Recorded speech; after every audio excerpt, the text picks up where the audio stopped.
আল্লাহর ঘোষণা দেওয়া নেতা এটা। আয়াতের তাফসিরে মুনির মুফাসসির লিখেছেন, কেউ যদি নেতা হতে চায়, নেতৃত্বের কোয়ালিটি তাকে অর্জন করা লাগবে আগে। দুনিয়াতে কেউ যদি নেতৃত্ব দিতে চায়, নেতা হতে চায়, 5টা কোয়ালিটি মাস্ট বি, লাগবে। আর 5টা জিনিস তাকে ছেড়ে দেওয়া লাগবে। আজ বাংলাদেশ স্বাধীন হওয়ার পরে যারা নেতৃত্ব দেওয়ার জন্য এগিয়ে আসতেছেন, আপনি মেলান তো এগুলো আছে কিনা। আমি কিন্তু কোরআন দিয়ে বলছি, আমার বাবার কথা না। তাফসীরুল কোরআন মাহফিল আপনি লিখেই দিয়েছেন। যদি কোরআন দিয়ে কথা বলতে দেন তাহলে আমি 5টা বলি। হ্যাঁ, 1 নম্বরে যদি কেউ নেতৃত্ব দিতে চায়, নেতা হতে চায়, সূরা নিসা 5 নম্বর পারা 6 নম্বর পৃষ্ঠা 9 নম্বর লাইনের 59 নম্বর আয়াতের প্রথম অংশে আছে, ইয়া আইয়ুহাল্লাযীনা আমানু আতিউল্লাহা ওয়া আতিউর রাসূলা ওয়া উলিল আমরি মিনকুম। ইমানদারেরা আল্লাহর ইতাআত করো, রাসূলের ইতাআত করো, আর তোমাদের ভেতরে যারা উলিল আমর, যারা নেতা, তাদেরকে মেনে চলো। এখানে শর্ত আছে 2টা। এই যে আতিউ, এটা ফেল, আরবিতে ফেল বলে, বাংলায় ক্রিয়া বলে, ইংরেজিতে ভার্ব বলে। এই শব্দটা আল্লাহ নিজের নামে দিলেন, রাসূলের নামে দিলেন। কিন্তু উলিল আমর যারা, আল্লাহ রাসূলের ভয় কিয়ামত পর্যন্ত যারা নেতা হবে, যারা নেতৃত্ব দেবে, তাদের নামের আগে আল্লাহ এই শব্দটা দেননি। আল্লাহ ভুল করেছেন? বলেন না কেন? আল্লাহ যদি ভুল না করে থাকেন তাহলে আপনাকে এক্ষুনি মেনে নেওয়া লাগবে। মুফাসসিরিনে কিরাম যত তাফসীর আমি পড়েছি, ওনারা বোঝাতে চেয়েছেন আল্লাহ রাসূলকে যে মেনে চলে তাকে আপনাকে নেতা মানা লাগবে। যে আল্লাহ রাসূলকে মানে না তাকে নেতৃত্বের জায়গায় দেওয়া যাবে না। এটা এখন বাংলাদেশে আমরা মানবো তো? এটা রেকর্ড হচ্ছে কিন্তু সারা দেশে এখনই ছড়িয়ে গেছে লাইভের মাধ্যমে। কালকে তো আরো ভালোভাবে ছড়াবে। আমার সামনে এখন মাত্র এই 10,000 মানুষ না, আমার সামনে এখন 18 কোটি মানুষ। এই স্পিকারটা 18 কোটি মানুষের জন্য সামনে নিয়েছি। সবাইকে আমি উদ্দেশ্য করে বলছি, এদেশে নেতা হতে হলে আল্লাহ রাসূলকে না মানলে মানা যাবে না।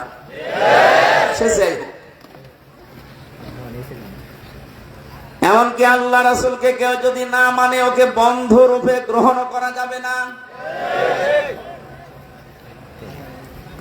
2 নম্বরে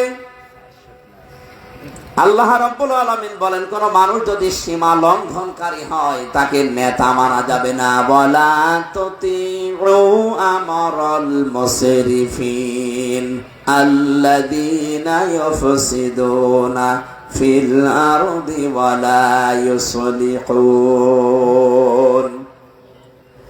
সূরা শুআরা 19 নম্বর পারা 12 নম্বর পৃষ্ঠা 5 নম্বর লাইনের 151-52 নম্বর আয়াত। এটা তাফসীরে ফি জিলালিল কোরআনে আছে। আল্লাহ বলেন অনুসরণ করা যাবে না। 1 বছর দেননি, বহু বছর। ওয়ালা তুতিউ, তান আছে একালিফ। অনুসরণ করা যাবে না আমরুল মুসরিফিন, যারা ইসরাফ করে, সীমা লঙ্ঘন করে। আল্লাযীনা ইউফসিদুনা ফিল আরদি ওয়ালা ইউসলিহুন, এই জমিনে যারা ফাসাদ সৃষ্টি করে, শান্তি প্রতিষ্ঠার কাজ করে না। ও বাংলার মুসলমানেরা, এই পৃথিবীতে ফাসাদ শব্দের ব্যাখ্যা আমি যত পেয়েছি, ফাসাদ শব্দের প্রথম অর্থ হচ্ছে আল্লাহর বিরুদ্ধে কোনো আইন বানানো। আল্লাহর বিরুদ্ধে যারা আইন বানিয়ে দেশে প্রতিষ্ঠা করতে চায়, তারা আল্লাহর ভাষায় ফাসাদ সৃষ্টিকারী। হ্যাঁ, কথা বলেন না কেন? ফাসাদের দ্বিতীয় অর্থ হচ্ছে বিশৃঙ্খলা তৈরি করা। এটা তৈরি করতে যে যেই মাধ্যম বেছে নেয়। অনেকে আসছে, ওরা গুপ্ত হামলা চালাচ্ছে বিভিন্ন জায়গায়, এটাও ফাসাদের অন্তর্ভুক্ত। এটা বিভিন্ন সময় আমরা দেখি বিভিন্ন জিনিসের সিন্ডিকেট করে দাম বাড়িয়ে দেন। কোন সময় টিকিটের দাম, কোন সময় পেঁয়াজের দাম, কোন সময় চাউলের দাম। এক কথা বলে না, এটা বাড়ায় না। এগুলো যারা করেন এটা ফাসাদের অন্তর্ভুক্ত। এইটা আছে ইবনে কাসিরে। আপনি শুধু লিখে নিয়ে বাড়িতে এসে মিলাবেন, দেখবেন এইটাই পাবেন। সুতরাং এই দেশে যারা এই যে ফাসাদ গুলো সৃষ্টি করতে চায় তাদের অনুসরণ করা যাবে না, এটা আমি বানালাম। এরপরও যদি কারো মনে মনে রাগ হয়, আমার মনে হয় রাগ হচ্ছে আমার উপরে না আল্লাহর উপরে। তাহলে ফাসাদ সৃষ্টিকারীকে নেতা মানা যাবে না, যারা সিন্ডিকেট করে করে মানুষকে কষ্ট দেয়। আমিরে জামাত ডাক্তার শফিকুর রহমান ঘোষণা দিয়েছেন, এদেশে যদি ইসলাম ক্ষমতায় যেতে পারে যত রকমের সিন্ডিকেট আছে সব ভেঙ্গে গুড়িয়ে দেওয়া হবে। 3 নাম্বারটা বলি, এটা বলে একটু সমস্যা আছে, তারপরও আমি চোখ বুঝে বলছি যেন আমি মনে করি কেউ নেই সামনে। কোন মহিলা নেতা হতে পারবে না, এটা আমি বানাইনি। সূরা নিসা 5 নাম্বার পারা 2 নাম্বার পৃষ্ঠা 10 নাম্বার লাইনে 34 নাম্বার আয়াতের প্রথম অংশে আছে, আর রিজালু কাওয়ামুনা আলান নিসা। নেতৃত্ব দিতে হবে পুরুষদেরকে, আর মেয়েরা হবে তাদের আজ্ঞাবহ। সুতরাং এই দেশে কিয়ামতের আগে কোন মহিলা যেন চেয়ারে বসতে না পারে, এটা নিষেধ কার? প্রশ্ন আসবে সামনে, কিন্তু দেখবেন এই যে নিঝুম মজুমদারের মতো শয়তানরা, ওরা কিন্তু প্রশ্ন তুলবে তরিন আফরোজের মতো, আর কালামানিক তো এখন বিসি উড়ে গেছে, আর বলবে না, কোন শিক্ষা হয়ে গেছে। এই শয়তানরা যেহেতু বাইরে আছে, এরা কিন্তু কালকে ফতোয়া ছড়াবে, উনি মেয়েদের বিরুদ্ধে, তুমি এত মহিলাদের পক্ষে কি কইরেছো তুমি? এনিজম মজুমদারের কথাবার্তা যায় 15.5 বছরে বলেছে, ফতোয়া দিয়ে গেলাম এই মানুষটা মারা গেল, ওর জানাজা পড়া জায়েজ নেই, ও কাফের হয়ে গেছে। ওর বাড়ি কোথায় আমি তাও জানি না, কিন্তু ওর কথা শুনে যা বুঝেছি, ইমান যে ভেঙে যায় 10টা কারণে, ওর ভেতরে 10টাই আছে। একটা কারণ পাওয়া গেলে ইমান ভেঙে যায়, ওর 10টায় পাওয়া যাচ্ছে, ওর ইমান আছে। ও মোদির মতো বেঈমান। মোদি মরে গেলে জানাজা হবে, কবরে দেবে, ওর নামটা শুধু, আর এর নামে শুধু, তাছাড়া কিচ্ছু নেই ভেতরে। আমার মনে হয় ওর কাপড় খুললেও বোঝা যাবে না ও মোদির মতোই। আমরা যে জেলখানায় ছিলাম, ওখানে যিনি দায়িত্বে ছিলেন, সোফার বলা হয়, প্রথমে যাওয়ার পরে পেয়েছিলাম জেলার, উনি ওই হাফ হাতা ফুল হাতা, মানুষ বলতো যে ফুল হাতা আসতেছে, ফুল হাতা মানে প্রথমে তো এসব বাংলা ভাষা বুঝি না, পরে শুনলাম যে হিন্দু বেটা, যেহেতু ওদের ফুল হাতা, আমি আর নিচে নামলাম না, উনি দেবদুলা চলে গেল। এরপরে আসলো সুব্রত লালা, আমি এটাকে ফুল হাতা, ফুল হাতা কি? পরে শুনছি যে ফুল হাতা মানে কাটা নেই। আমার যতটুকু বাস্তবতায় জ্ঞান আমি পেয়েছি, এই নিঝুম মজুমদার এরও মনে হয় ফুল হাতা, না তো এইরকম উল্টোপাল্টা কথা বলে কি করে আলেমদের? শয়তান খালি বলে কি করেছে আলেমরা, এদেশে কি অবদান আছে তার। আরেক শয়তান কি করেছে মানে, এদেশে আলেমরা কি কোন জায়গায় বসতে পেরেছে যে কি করেছে কথা বলিস? এদেশে যারা বসেছে এই ফুল হাতা মানুষগুলো, 630টা থানা, 512টা এই ফুল হাতা বসেছিল, আর বাকি আমরা কয়জন কি করব? আর তারপরও তো যেগুলো নামে মুসলমান ছিল এগুলো ওই ফুল হাতার মতোই। এরাকে একটা আলেম বসেছে কোন থানাতে, ওসি, এসপি, ডিসি, একটা আলেম পেয়েছেন আপনি? আমার রিমান্ডে যে মুসলমান অফিসার গুলো পেয়েছিলাম, এ ফুল হাতা চাইতে খারাপ, এ আল্লাহর ভুল ধরে, আল্লাহর ভুল ধরে। এক এডিসি পেয়েছিলাম, এক এসপি পেয়েছিলাম, রিমান্ডে আমার নিয়ে আমার প্রশ্ন করতো আমার যে মামলা সংক্রান্ত, না ও আল্লাহর ভুল বের করে যে আল্লাহর এই জায়গায় ভুল হয়েছে। ওরে শয়তান!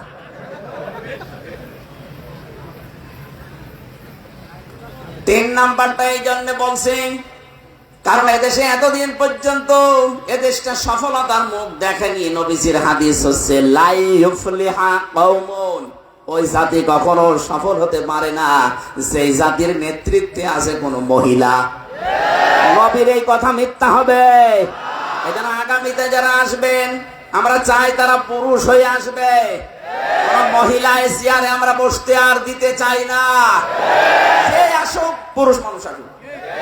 তাই বলে আচ্ছা এরশাদের মতো পুরুষ হলে তো সমস্যা, সকালে এক কথা বলে বিকালে এক কথা বলে না। আমরা এইরকম পুরুষ চাই না, অন্তত একটু মাজা শক্ত আছে। কথা বলছে না কেন? তারপরেও চাচা এর সাথে যৌবন ছিল, 84 বছর বয়সেও স্ট্যাটাস দিত যে আমার যৌবন পুরা অটুট। জীবনের সবচাইতে বড় শখ দেখালি আমাদের চাষি বাড়াইতো। দেখ মারা গেছে, আল্লাহ তার ভুল ত্রুটি মাফ করে তাকে জান্নাত দিক। তার কিছু ভালো কাজ আছে দেশে মানবতার জন্য, আল্লাহ যেন মাফ করেন। কিন্তু মানবতার যারা দুশ্মন ছিল আল্লাহ যেন তাদের মাফ না করেন। মানবতার দুশ্মনে দেশে ছিল না। নিজের ক্ষমতাকে পাকাপোক্ত করার জন্য মানুষের বুকের উপর আপনি গুলি চালালেন। এই জন্য মেয়েরা যদি আসে নেতৃত্বে, সেই দলে সেই মতে থাকা যাবে না। এরপরও যদি আপনি থাকতে চান, এটা আপনার উপর আমি ছেড়ে দিলাম। 4 নাম্বার, নেতৃত্বের গুণাবলী। কোরআনে কারীম জানিয়েছে যারা আল্লাহর স্মরণ থেকে গাফেল হয়ে থাকে এবং নিজের মন যা চায় তাই করে, এরকম মানুষকে নেতা মানা যাবে না। ওয়ালা তুতিউ মান আগফালনা কলবাহু আন যিকরিনা ওয়াত্তাবা হাওয়াহু ওয়া কানা আমরুহু ফুরতা। বলেন আল্লাহু আকবার। সূরা কাহফ 28 নম্বর আয়াতের শেষের দিকে আছে, আল্লাহ পাক বলেন, হে নবী, যে মানুষগুলো আমার স্মরণ থেকে গাফেল হয়ে গেছে এবং যে মানুষগুলো দুনিয়ায় মন মতো কাজ করে, ওর মনে যা চায় তাই করে, এরকম মানুষকে দুনিয়ায় নেতা মানা যাবে না। 5 নাম্বারটা, কোন মানুষ যদি জালেম হয়ে থাকে তার নেতৃত্ব মানা যাবে না, একেবারে সাফ কথা। সূরা বাকারা 1 নাম্বার পারা 18 নাম্বার পৃষ্ঠার 4 নাম্বার লাইনের 124 নাম্বার আয়াত। ওয়া ইয বিতালা ইব্রাহিমা রাব্বুহু বিকালিমাতিন ফাতাম্মাহুন্না। আমি ইব্রাহিম আলাইহিস সালামকে জীবনে বহু পরীক্ষা নিয়েছি, ইব্রাহিম প্রত্যেকটা পরীক্ষা পরিপূর্ণ করে দেখিয়েছে। আয়াতের তাফসীরে আমি পেয়েছি, আমাদের যিনি আসল জাতির পিতা, এই বানানোটা না, এই বানানোটা আমরা মানি না। বলুন, আপনি যে জাতির পিতা দাবি করে চালিয়ে দিতেন, কে বানিয়েছে? ওরা নিজে বানিয়ে নিজে চালিয়েছেন। ওটা দেশে আল্লাহ ঘোষণা দিয়েছে যে জাতির পিতা, রাসূলুল্লাহ বলে গেছে। কে বলেছে? সে বলুক। মানুষের বানানো জিনিস আমরা মানি না, আল্লাহ বানিয়েছেন। মিল্লাতা আবিকুম ইব্রাহিম, তোমাদের জাতির পিতা ইব্রাহিম। কে বলছে? কেন আল্লাহ কথা বললেন? হুয়া সাম্মাকুমুল মুসলিমিন, কারণ তিনি তোমাদের নাম মুসলমান রেখেছেন। তিনি যেহেতু পিতা হিসাবে সন্তানের উপরে দায়িত্ব প্রত্যেকের 13টা। কয়টা? এখানে যারা বাবা আছেন মিলান তো, আপনি কয়টা পালন করেছেন? উনি যেহেতু আমাদের বাবা, জাতির বাবা হিসাবে দায়িত্ব দিয়েছেন, 1 নাম্বারে তিনি আমাদের নাম রেখেছেন একটা অর্থবোধক নাম, মুসলিম, মানে আত্মসমর্পণকারী। কি একটা সুন্দর নাম তিনি রাখলেন। আর আমরাও এমন বাবা মা পেয়েছি, এমন নাম রেখেছে, শয়তানেও নাম শুনে হাসে। কেউ বলে যে আর এক নমরুদ পয়দা হওয়া। কথা বলে কি নাম রেখেছিস? দেখো, মানুষ শুনে বলবে যে না ভালো, বসে আর এক নমরুদ পয়দা হওয়া। সুতরাং এমন নাম রাখা যাবে না যে মুসলমান নাম শুনে যেন বসে না যেতে কি কোন জাতির লোক। আপনি যে নামগুলো বলেন তো, এই নাম কি বাইরে প্রকাশ করলে কেউ বলবে এটা মুসলমান না হিন্দু না বৌদ্ধ না খ্রিস্টান? যারা আমরা আশা করব, আমরা বাবা হিসাবে যারা আছি, বাবা কারা আছেন দেখে হাত তোলেন তো। এই এত মানুষ বিয়ে করেছেন, ঠিক আছে, আলহামদুলিল্লাহ। যারা বাবা হয়েছেন কমপক্ষে 13টা কাজ আপনার করা লাগবে। কয়টা? আরো জোরে। 1 নম্বরে তার নাম রাখবেন একটা অর্থবোধক নাম। আবার এমন নাম রাখা যাবে না কোরআন দেখে দেখে যার অর্থ নিকৃষ্ট। সেদিন একটা দোকানের নাম দেখলাম মিহাদ স্টোর। না, মিহাদ মানে নিকৃষ্ট জায়গা। ওরা আমি জিজ্ঞাসা করলাম কোথায়, বলছো হুজুর আমি কোরআন পড়তে গিয়ে পেয়েছি বিসাল মিহাদ। আরে শয়তান, জাহান্নামের নিকৃষ্ট জায়গার নাম কোরআনে পেয়েছে, রেখে দিয়েছে। না, অর্থের দিকে খেয়াল করে রাখা লাগবে। আমাদের পিতা যেহেতু একটা সুন্দর নাম আমাদের দিয়েছেন, আল্লাহ বলেন 50টা পরীক্ষা তাকে জীবনে করলাম, একটা পরীক্ষায়ও তোমাদের বাবা ফেল করেনি। আর আমরা সন্তান হিসাবে সেই বাবার পক্ষ থেকে দুনিয়ায় যারা এসেছি, একটা দুইটা পরীক্ষায় আমরা ফেল হয়ে যাব না। এখন থেকে সিদ্ধান্ত নেব, পরীক্ষা যত আসুক আমাকে বাবার মতো পাস করাই লাগবে। আল্লাহ আমার বাবার পরীক্ষায় পাস করার পরে এত বেশি খুশি হয়েছিলেন, তাকে বলেছেন ক্বালা ইন্নী জাইলুকা লিন্নাসি ইমামা। হে ইব্রাহিম, তোমাকে আমি মানব জাতির জন্য নেতা বানিয়ে দিলাম। হযরত ইব্রাহিমকে আল্লাহ লিল মুসলিমিনা ইমামা দেয়নি। এখানে নড়াচড়া করে দেবেন, বসেন। লিল মুসলিমিনা দিয়েছেন, লিন নাস দিয়েছেন। আমাদের বাবা শুধু মুসলমানদের নেতা না, তামাম পৃথিবীতে মানুষ পদবাচ্চে যারা বিবেচিত সবার জন্য তিনি নেতা। বাবা হিসাবে সঙ্গে সঙ্গে আমাদের মালিক আল্লাহকে বলেছিলেন ক্বালা ওয়া মিন যুররিয়াতি। হে আল্লাহ, নেতৃত্ব দেওয়ার গুণা বলি, এই যে নেতা, এটা কি আমি নিজেই নাকি আমার সন্তানরাও এটা পাবে? আল্লাহ পাক সাফ জবাব দিয়েছেন ক্বালা লা ইয়ানালু আহদিজ জালিমিন। হে ইব্রাহিম, তোমার সন্তানাদি যারা কিয়ামত পর্যন্ত আসবে তারাও নেতা হতে পারবে, কিন্তু জালেমের জন্য আমার কোনো অঙ্গীকার নেই। এই আয়াত থেকে প্রমাণ হয় যারা জালেম তাদের জন্য নেতা হওয়া হারাম। বলেন কতক্ষণ হারাম?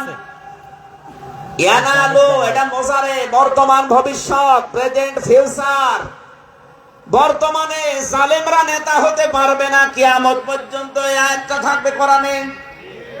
কিয়ামত পর্যন্ত পৃথিবীতে যারা আসবে যারা জালেম তাদের জন্য নেতৃত্ব দেওয়া জায়েজ নেই। এই 15.5 বছরে যেহেতু ওরা জালেম প্রমাণ হয়ে গেছে, নাকি ওয়াজ করা লাগবে?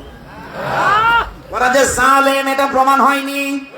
আরে ভাই, আমি তো মাসলুম, আমি নিজেই বলছি। মাওলানা হোসেন বলছিল না 3টা বছর যে জঙ্গি মামলা দিয়ে আমারে আটক করে রেখেছিল, পুরাটা জুলুম। এই যে কোরআন হাতে নিয়ে বলছি জঙ্গি কি আমি নিজেও জানি না। কয়েকদিন আগে তারপর আমার মামলা খারিজ হয়ে গেছে। আদালত কর্তৃক প্রমাণ হয়েছে যে আমি নির্দোষ, আমার কোনো সম্পৃক্ততা এর ভেতরে নেই, কোনো দোষ ওরা পায়নি, আমাকে বেকসুর খালাস দিয়েছে। তার মানে এখান থেকে বোঝা গেল যে আমার যাতে কোনো দোষ নেই, বিনা কারণে আমার উপরে জুলুম করেছে। বলেন আমি মাজলুম আর ওরা জালেম। জালেমদের জন্য নেতৃত্ব দেওয়া তো জায়েজ নেই। আমরা চাই এই দেশে যেন কোনো জালেম আর এই নেতৃত্বের জায়গায় ফিরে আসতে না পারে। যারা বলছে আমরা চট করে আসবো, আপনি আসেন, আসাচ্ছি। তারপরও আপনার নামে যা হয়েছে আন্তর্জাতিক অপরাধ ট্রাইব্যুনালে এই সামনে মাসের ভেতরে আপনাকে ধরে নিয়ে আসলে আনবে। আপনারা চট করে আসা লাগবে না, ফট করে নিয়ে আসা হবে। নেতৃত্ব দেওয়ার জন্য না, যা করেছেন অন্যায়ের সাজা দেওয়ার জন্য। কারণ জালেমদের সাজা দেবে সরাসরি আল্লাহ না, এটা ঠিক না। জালেমদের বিরুদ্ধে মামলা দেবে আল্লাহ, কিন্তু সাজা দেবে মুমিন বান্দারা। এটা আমি বানালাম নাকি? এই যে সূরা তাওবার 14 নম্বর আয়াতে আছে কাতিলুহুম ইউআযিবুহুমুল্লাহু বিআইদিকুম। আল্লাহ পাক বলেন কাতিলুহুম, তাদেরকে তোমরা হত্যা করো। ইউআযিবুহুমুল্লাহ, আল্লাহ নিজে তাদেরকে শাস্তি দেবেন। কিভাবে বিআইদিকুম, তোমাদের হাতের মাধ্যমে। আল্লাহ যে আমাদের হাতের দ্বারা এখন জালেমদের শাস্তি দিচ্ছে, এর বাস করা লাগবে? অলরেডি শুরু হয়ে গেছে। যতগুলো জালেম ছিল আমরা চাই প্রত্যেককে দেশের ইমানদারদের হাতে আল্লাহ যেন শাস্তি দেয়। বিআইদিকুম, তোমাদের হাতের দ্বারা। কি করবেন আল্লাহ? ওয়ায়ুখসিহিম, তাদেরকে অপমানিত করবেন। একটা একটা করে করছে না? কারো বেশি উড়ে যাচ্ছে, কেউ পচা ডিম খাচ্ছে। ইখসিহিম ওয়ায়ানসুরকুম, তিনি তোমাদেরকে সাহায্য করবেন আলাইহিম, তাদের উপরে। আল্লাহ পাক যেন ওরা যে অন্যায়গুলো করেছে এই ট্রাইব্যুনালের মাধ্যমেই ওদের উপরে যে বিচার হবে, এই বিচারে যেন আল্লাহ সাহায্য করে, আপনি করবেন। ওয়ায়ানসুরকুম, অ্যানসার এটা মজারে বর্তমান ভবিষ্যৎ, প্রেজেন্ট ফিউচার। আলাইহিম, তাদের উপরে। ওয়ায়াশফি সুদুর কওমিন মুমিনিন, যেন মুমিনদের অন্তরটা প্রশান্তিতে ভরে যায়। আমরা কোরআনের পাখিকে যেভাবে ইনজেকশন দিয়ে বিদায় দেওয়া হয়েছে, যে জালেমের কথা মতো এটা করা হয়েছে, আমরা যখন দেখবো জালেমকে ওভাবে করা হচ্ছে, তখন আমাদের অন্তর ভরে যাবে। আল্লাহ পাক বলেন ওয়াইযহিব গায়যা কুলুবিহিম, তোমাদের অন্তরে বহু দুঃখ যন্ত্রণায় 15.5 বছরে জমা হয়েছিল, এটা আমি আল্লাহ দূর করতে চাই। আমি মনে হচ্ছে বানাচ্ছি, কোন হুজুর নিয়ে আসবেন, নিয়ে এসে বসান, একটা শব্দ ভুল হয়নি, সব আমি দেখে দেখে বলছি। আল্লাহ বলেন ওয়ায়াতুবুল্লাহু আলা মাইয়াশা আল্লাহু আলিমুন হাকীম। আমার প্রথম কথা ছিল জালেমদেরকে মামলা দেবেন আল্লাহ, আর শাস্তি দেবেন আল্লাহ মুমিনদের হাতে, দুনিয়ায় আর পরকালে আল্লাহ নিজে। এখানে জালেমরা নেতৃত্ব দেওয়ার অধিকার আর রাখে না, ওরা অবৈধ। এই জমিনের জন্য জালেমরা কি আরো জোরে কি? এজন্য মোড়ে মোড়ে জালেম যারা এই দেশে ছিল, সে বড় জালেম হোক, মাঝারি হোক, ছোট হোক, ওদের নামের তালিকা করে করে দোকানে দোকানে টাঙিয়ে দেবেন। কোন জালেম যেন এই দেশে আর নেতৃত্বে আসতে না পারে, কারণ ওদের দুনিয়াও শেষ, ওদের আখিরাতও শেষ। আপনি ভুল করে করেন, জেনে বুঝে করেন, আপনি যেহেতু জালেম। আল্লাহু লা ইয়াহদিল কওমাজ জালিমিন, জালেমদেরকে আল্লাহ হেদায়েত দিচ্ছে না, দেবেও না। সুতরাং আপনার সব শেষ। আমরা যারা মাজলুম হয়েছিলাম, এখন আমাদের আনন্দ। কথা বলে দেখেন, মাজলুম দোয়া করলেই সঙ্গে সঙ্গে আল্লাহ এটা কবুল করে নেয়। হাজারো মাজলুম যারা জেলখানায় আমি দেখেছি, কত মানুষ জেলের বাইরেও রাত কাটিয়েছে, ধানের জমিনে, বাগানে, নদীর ধারে, নৌকার ভেতরে ঝোপড়ি পেটে, সেখানে 1-2 বছর, 5 বছর, 10 বছর মনে হচ্ছে সংসার করে নিয়েছে, অথচ নিজের বাড়ি ঘর সব ফেলে। যে জালেমরা অত্যাচার করে একে মাজলুম বানালেন, তার চোখের পানি বৃথা যাবে? মাওলানা মামুনুল হককে আমি কাঁদতে দেখেছি জেলখানায়, মাওলানা শাখাওয়াত হোসেন রাজিকে আমি কাঁদতে দেখেছি। হাউমাউ করে শিশুর মতো এই লোকগুলো কাঁদতো। এই মানুষগুলো কেঁদেছে শুধু এই মাজলুম অবস্থায়, এই কষ্টে পড়ার কারণে, নিজের অপরাধের কথা স্মরণ করে। এই জালেমদের প্রতি যে অভিশাপ গুলো আলেমরা দিয়েছে, আমার মনে হয় আল্লাহ এগুলো সব আরো সে তুলে নিয়েছে। আমরা 5টা বিষয় যে বললাম, নেতৃত্ব দিতে পারবে না, নেতা হতে পারবে না। নেতা হওয়ার কোয়ালিটি আল্লাহ কোরআনে দিলেন। সামনে যদি কোনো জালেম আসে, আমরা তাকে নেতা মানি না। যদি আল্লাহর শরণ থেকে গাফেল কোনো মানুষ সামনে আসে, তাকে আমরা মানি না। কোন মহিলা যদি আসে, তাকে আমরা নেতা মানি না। বলেন, আল্লাহ রাসূলকে জানগত করে চলে না, তাকে মানি না।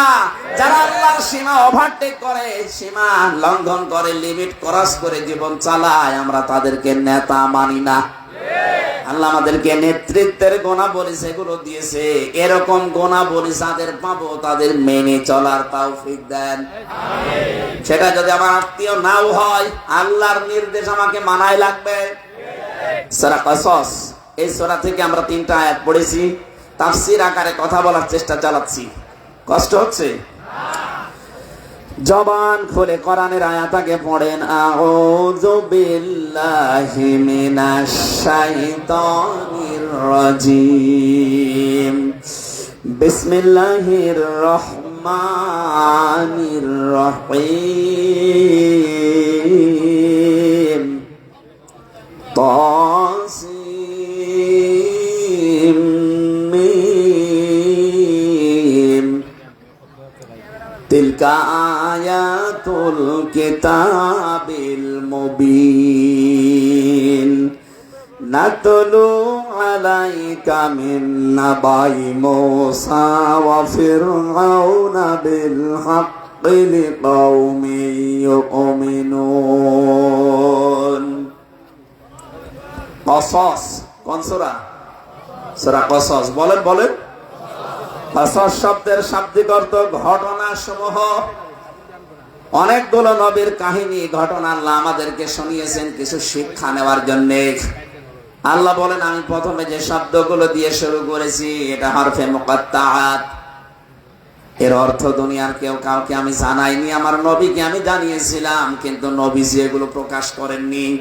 কোন কোন মুফাসসিরিন ইকরাম এটা অনুমানের ভিত্তিতে একটা অর্থ দাঁড় করিয়েছেন।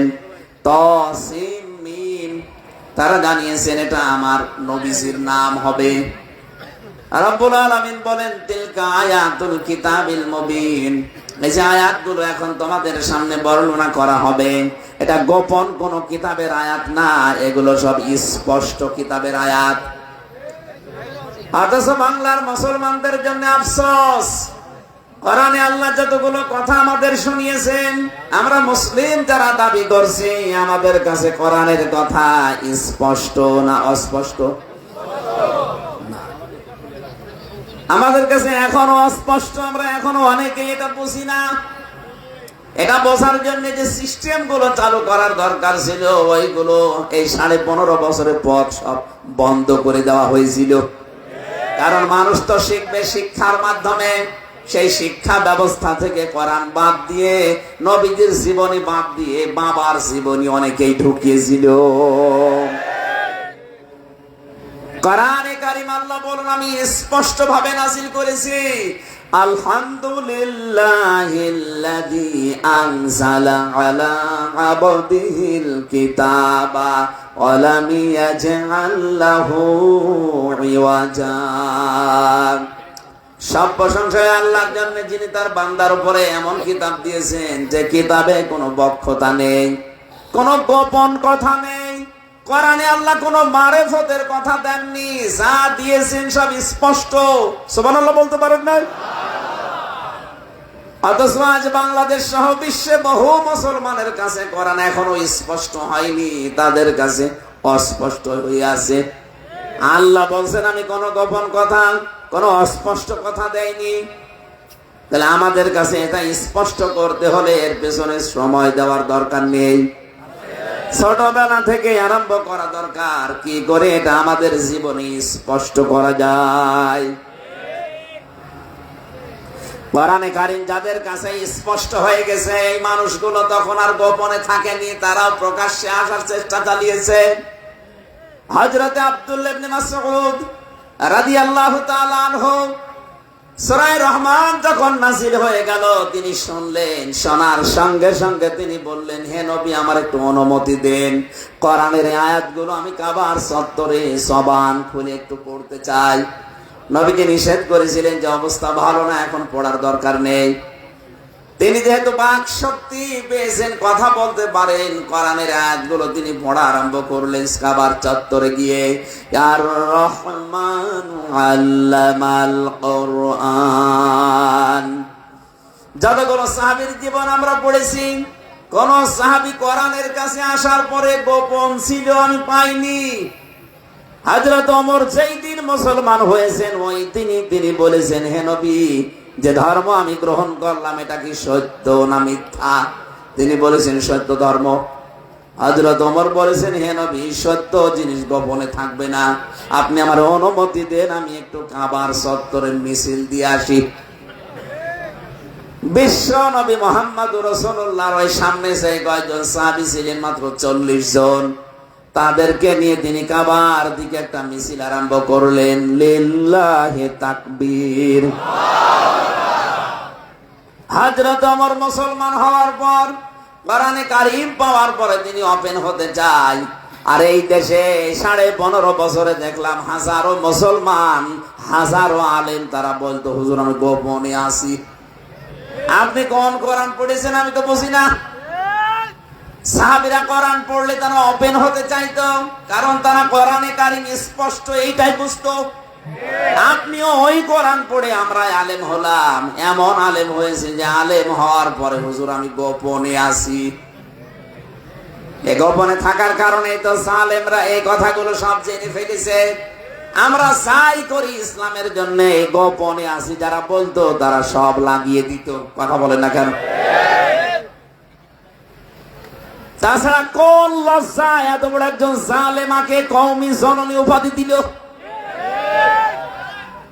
নৌকা মার্কায় দাঁড়াবেন এই নিয়তে আপনি এত বড় ভুল করে ফেললেন। জেলখানায় ৭৬ জন আলেম ছিল আমার সাথে হেফাজতে, প্রত্যেকে এই লোকটা সেই দিন এই নাম দিয়েছে, সেই দিন এর জন্য বদদুয়া দিয়েছে যে আমাদের ডুবিয়ে ফেললো লোকটা। উনি নৌকা মার্কায় দাঁড়িয়েছেন আর মার্কা পাননি দেশে, কুকুর মার্কায় দাঁড়াতেন তাও পাস করতেন।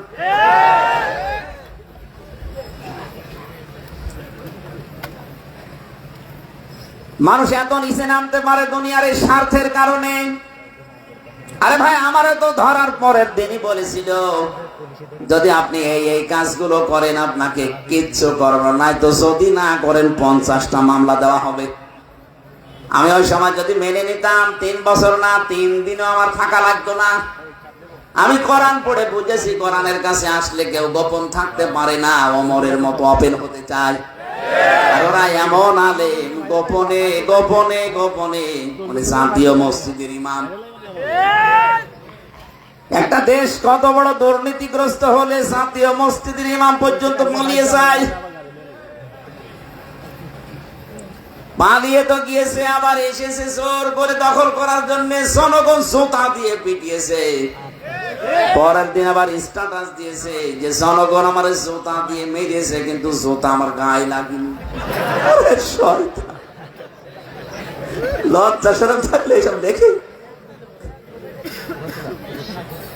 ধন্যবাদ জানাচ্ছি ধর্ম উপদেষ্টা যিনি আছেন ডক্টর আফামা খালিদ হোসেন। উনি যে এখন যাকে লাগিয়েছেন বাইতুল মুকাররমের খতিব হিসাবে, মুফতি আব্দুল মালিক হাফিজাহুল্লাহ, যোগ্যতা সম্পন্ন একজন মানুষ। আল্লাহ তার থেকে যেন হেদায়েতের যে মানিগুলো আছে, তিনি যে খেদমত দিয়েছেন সারা জীবন, এটা যেন আরো ভালোভাবে এই জাতির জন্য উপকার যেগুলো ছড়িয়ে দেওয়ার তৌফিক দেন। আল্লাহ তার হায়াতে বরকত দেন, বলেন আমিন। অনেক যোগ্যতা সম্পন্ন মানুষ তিনি, বাতিলের পাঁচাটা গোলাম না। এতদিন যারা কোরআন পড়েও বলতেন উনি দিনকাল ভালো না, গোপনে আছে, আপনি আর কতদিন গোপনে থাকবেন বলেন? এখন একটু ওপেন হওয়ার সময় আসেনি? আল্লাহ শুনিয়েছেন কেন জানেন? আল্লাহ পাক বলেন না তলু, আমি তেলাওয়াত করে শোনাচ্ছি আলাইকা, আপনার কাছে। এটা শুনিয়েছে কে? কার কাছে? নবীজির। বলেন বলেন, আপনি খেয়াল করেছেন আল্লাহ নিজে শোনাচ্ছেন তেলাওয়াত করে করে নবীজির কাছে। মিন নাবাই মূসা ওয়া ফিরআউনা বিল হক। মূসা এবং ফেরাউনের নাবা মানে ঘটনা। মূসা এবং ফেরাউনের যে ঘটনা ঘটেছিল, হে নবী আপনি তো দেখেননি। আপনাকে আমি কোরআনের মাধ্যমে তেলাওয়াত করে করে শোনাচ্ছি, আপনি একটু ভালো করে মন দিয়ে শোনেন, দেখেন কি আছে এর ভেতরে। লিকৌমি ইউমিনুন, যারা বিশ্বাস করে তাদের জন্য। আমরা যা বিশ্বাস করি আল্লাহর উপরে, না করি না? আমাদের জন্য আজকের এই তেলাওয়াত আল্লাহ করে শোনাচ্ছেন। এবার শোনেন আল্লাহ কি বলেন। আমার তো মনে হচ্ছে ১৫০০ বছর আগে নাজিল হওয়া আয়াত, মনে হচ্ছে বাংলাদেশ থেকে আল্লাহ এই মাত্র নাজিল করলো। আপনি মিলান দেখবেন মিলে যাবে। খাপের খাপ, মমতাজের বাপ একেবারে মিলে যাবে। থাকবেন তো? থাকবেন না? ইন্না ফিরআউনা আলা ফিল আরদি।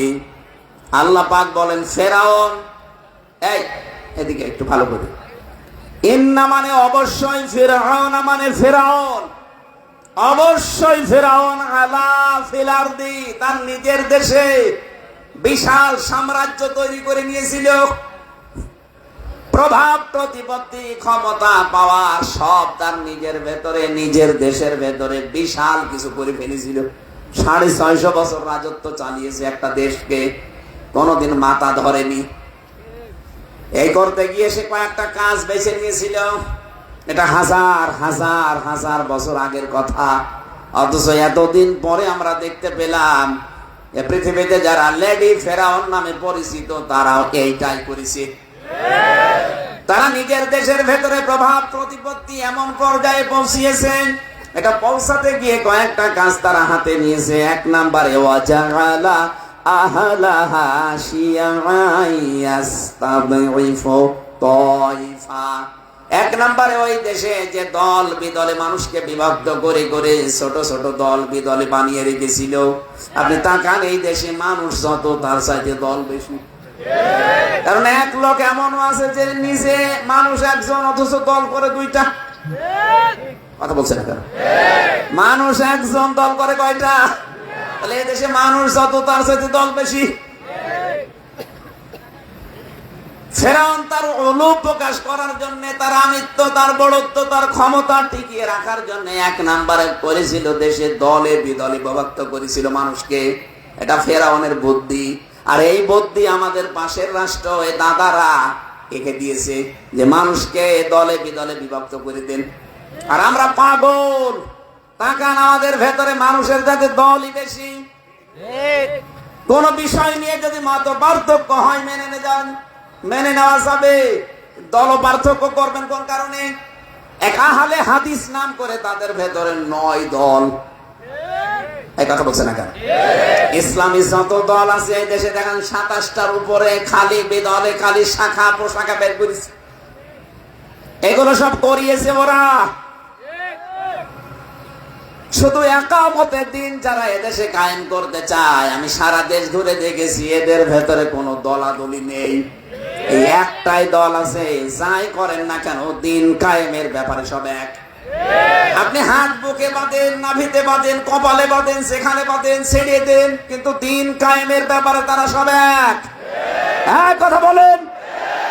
আর বাকি যা আছে জেনারেল বলেন, ইসলামী নাম নিয়ে বলেন, ছোটখাটো দলে বিভক্ত করে শুধু সভাপতি আর সেক্রেটারি, আর কেউ নেই। হ্যাঁ, আপনি দেখান একটা দল আমার দৃষ্টিতে আমি পেয়েছি, একামতে দিনের দায়িত্ব যারা পালন করে। হ্যাঁ, এদের ভেতরেও ছোটখাটো মত পার্থক্য আছে। এদের ভেতরে হাত কেউ বুকে বাঁধে, কেউ নাভিতে বাঁধে, কেউ ছেড়ে দেয়, কেউ আমিন সরে বলে, কেউ আসতে বলে, কেউ মোনাজাত হাত তুলে করে, কেউ হাত ছেড়ে দিয়ে করে। কিন্তু একটা জায়গায় তারা সব এক, যে এই দেশে দিন কায়েম করা লাগবে। আপনি মিলিয়ে বলেন তো এই বিষয়টা কি আমি বানিয়ে বললাম? তাহলে ফেরাউনের এই ফাঁদে ওই জামানায় পা দিয়েছিল সবাই, শুধু একটা দল ফাঁদে পা দেয়নি, সেটা মুসা নবীর দল। আল্লাহ এটাই জানিয়েছে, ইয়াস্তাযইফু তাইফাতাম মিনহুম, তাদের ভেতরে সে একটা দলকে দুর্বল করা, হীন করা, ছোট করে রাখার জন্য টার্গেট নিয়েছিল।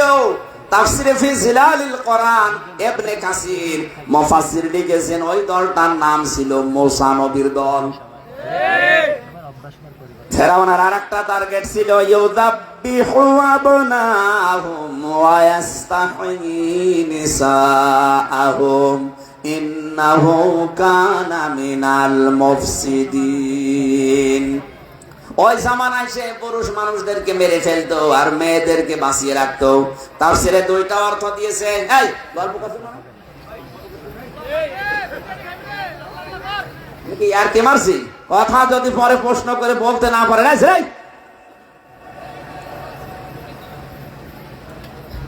এরে আমি এখন প্রশ্ন করবো, আজটা শেষ হোক।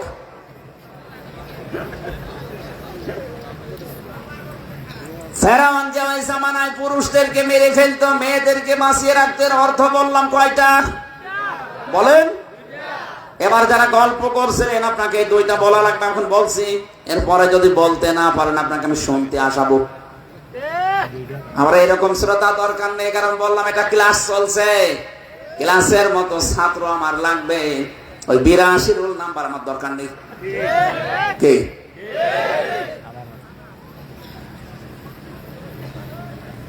আলহামদুলিল্লাহ।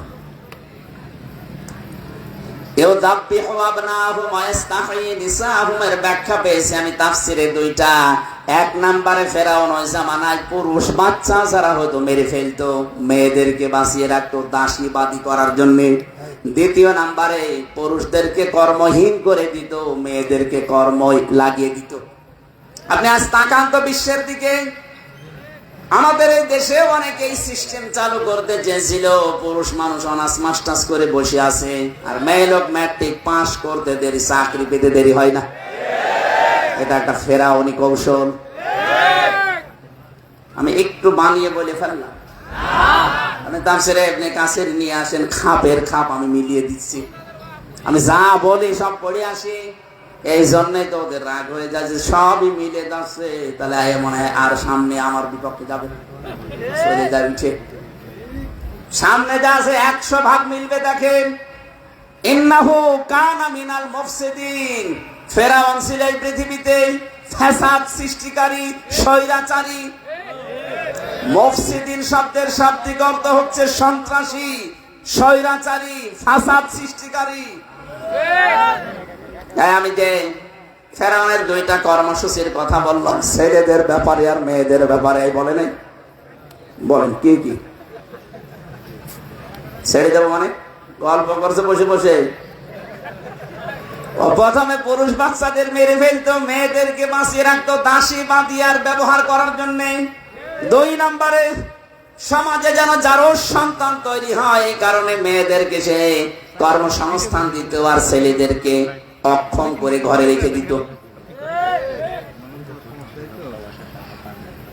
মুফাসসিরিন ইকরামের যে ভাষ্য আমরা শুনেছি, আমরা দেখেছি, ওনারা বোঝাতে চেয়েছেন কোন মহিলা যদি নিজের স্বামী বাদ দিয়ে পরপুরুষের কাছে সময় কাটায় বেশি, তাহলে তার সাথে মহব্বত বেড়ে যায় বেশি।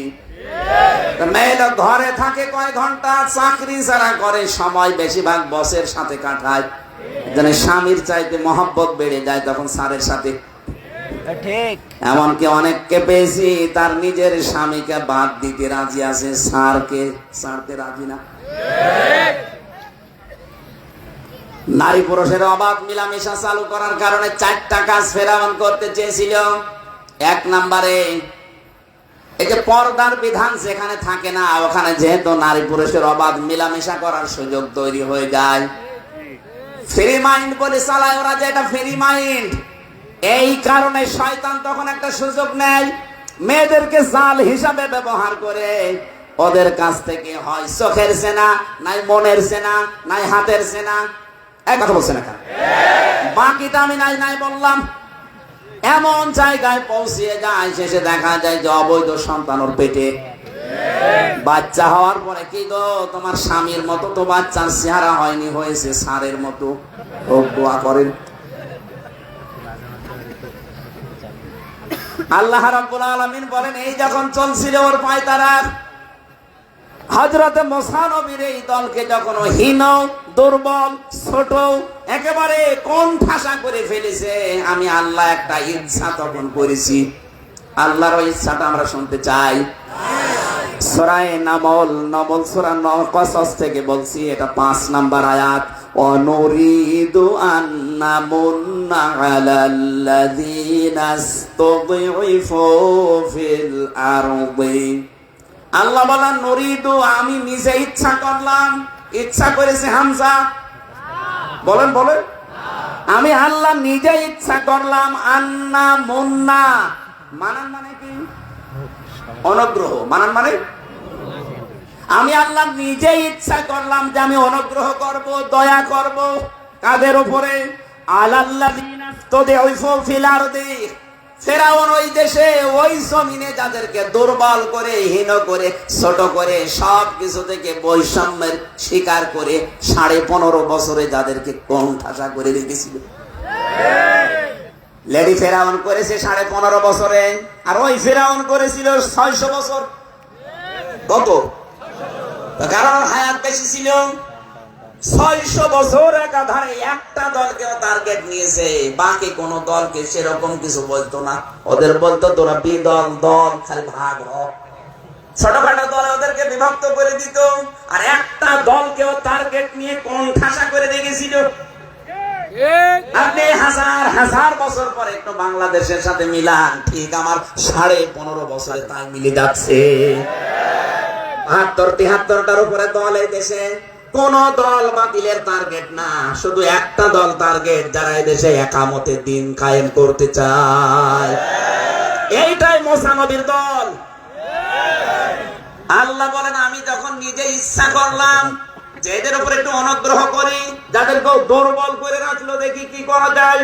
ওয়ানাজালাহুম আইম্মাতান, ওয়ানাজালাহুম, আমি নিজে তাদেরকে নির্বাচিত করলাম, করে দিলাম আইম্মাতান, জমিনে যত মানুষ আছে তাদের নেতা। আমি নিজে মুসা নবীর ওই দলের লোকগুলোকে পুরা এলাকায়, বনি ইসরাইলদের জন্য, পুরা মিশরের জন্য আমি তাদেরকে মানব জাতির নেতা বানালাম প্রথমে। আমার তো মনে হচ্ছে 2024 সালের 5 আগস্টের পর থেকে যা আরম্ভ হয়েছে, যাদেরকে এতদিন কোণঠাসা করা হয়েছিল, তারা এখন মানব জাতির জন্য নেতৃত্বের জায়গায় চলে যাচ্ছে। একটা কথা ভুল প্রমাণ করেন যে না এটা ঠিক হয়নি, আপনি দেখান। আল্লাহ বলেন, আমি তাদেরকে জমিনের ওয়ারিস বানিয়ে দিলাম, উত্তরাধিকারী বানালাম। সামনে আমার মনে হচ্ছে এইটাই হবে, কারণ কোরআনের কথা কোনদিন মিথ্যা হতে বলেন। পরের শব্দ তো আরো বাস্তব, অনুমাক্কিনা লাহুম ফিল আরদ, আমি মুসা নবীর দলকে জমিনের উপরে শাসন ক্ষমতা দিয়েই দিলাম। অনুরিয়া কেন দিলাম? অনুরিয়া ফিরাউনা ওয়া হামানা ও জুনুদাহুমা মিনহুম মা কানু ওয়া জুনুদাহুমা মিনহুম মা কানু ইয়াহদারুন। আমি ফেরাউনকে, হামানকে আর তার যে দলীয় লোকজন ছিল, তাদের এই সৈন্য বাহিনীকে আমি যেন দেখাতে চাই, ওরা সেই বিষয়ে বেশি ভয় পেত, আশঙ্কা করত, তাদেরকে আমি জমিনের শাসন ক্ষমতা দিয়ে দিলাম। আমার মনে হয় 15.5 বছর ওদের সবচাইতে বড় ভয় ছিল যেন ইসলাম এদেশে না আসে। সেইটাই যখন এসে যাচ্ছে, হাজার হাজার বছর আগের এই কাহিনী আল্লাহ নবীজির মাধ্যমে আমাদেরকে খেলা করার জন্য শোনাচ্ছেন না। একটা কাজ আছে সামনে আল্লাহ, ওনার পরিকল্পনা যেহেতু অন্যরকম, আমরা চাচ্ছি যেটা উনি শোনালেন এটা যেন তিনি আমাদের দেখান। কথা বলেন না কেন? এটা আমরা দেখতে চাই না। এটা দেখার জন্য যে পরিবেশ দরকার, শুধু সৎ হলে হবে না। যারা এই স্লোগান দেন আল্লাহর আইন চাই, সৎ লোকের শাসন চাই না, এটা ঠিক হয়নি। শুধু সৎ হলেই হয় না, যোগ্য হওয়া লাগবে। এখানে শেখা নেই, দেখবেন ইমানের কথা সঙ্গে সঙ্গে আমলের কথা আছে কোরআনে। আমলের কথা বলতে গেলে তার আগে একটা শব্দ আছে সালেহ, ইন্নাল্লাযীনা আমানু ওয়া আমিলুস সালিহাত। কথা বলে না, আপনি ঈমান আনলেই হবে না, ঈমানের পাশাপাশি কি করা লাগবে? আমলে সালেহ। সালেহ মানে কি? না না, কে বলেছে আপনি আধুনিক তাফসীর নিয়ে আসেন? ওই মানধাত আমলে তো বাদ দেন। এখন যেগুলো আধুনিক ভাবে বের হচ্ছে, আধুনিক যেগুলো অভিধান আছে, সালেহ শব্দের শাব্দিক অর্থ শুধু নেক না, শুধু সৎ না, যোগ্য। সুতরাং শুধু নেক হলে হবে না, শুধু সৎ হলে হবে না, যোগ্যতা থাকা লাগবে। আর এইটাই বাংলাদেশ জামাত ইসলামী, ইসলামী ছাত্র শিবির এইটা তৈরি করতে চায়। দেখেন ছোটকাল থেকে যে অবস্থা, আপনি শুধু সৎ হবেন হবে না, যোগ্যতা সম্পূর্ণ হওয়া লাগবে আপনাকে।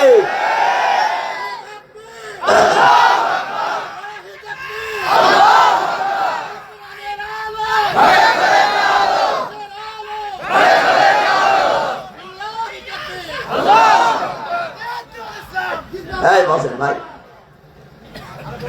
বাস্তবতা যা দেখতে পাচ্ছি আমরা অনেকে আজ অনেক দলে সৎ মানুষ আছে, এমনকি যারা বিদায় নিয়েছে জালেমরা, এদের ভেতরে কিছু সৎ মানুষ আমি দেখেছি, কিন্তু যোগ্যতা সম্পন্ন মানুষ কম।